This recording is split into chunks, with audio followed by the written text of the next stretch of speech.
SBB-a zbog sve češćih problema koje imaju sa protokom i vezom danas su se okupili ispred prostorija ove firme u Kragujevcu. Rečeno im je da je problem uzrokovan direktnim emitovanjem Velikog brata preko interneta i da će smetnje biti otklonjene za 2 do 3 dana. Kompletna internet usluga SBB-a za mesec dana iznosi 1750 dinara, a pored toga plaća se i pretplata od 450 dinara.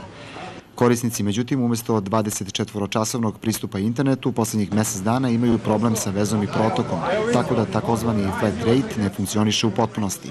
To je bio razlog okupljanja ispred prostorije SBB-a u Kragujevcu.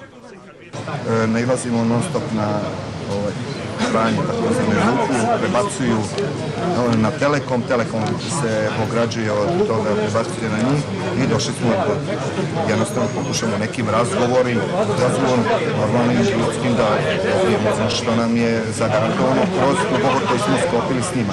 S obzirom na to da rukovodioci u Kragujevcu nisu ovlašćeni za kontakte s medijima, a nadležni u Beogradu nisu bili dostupni, od nezadovoljnih korisnika smo saznali da će problem uskoro biti prevaziđen.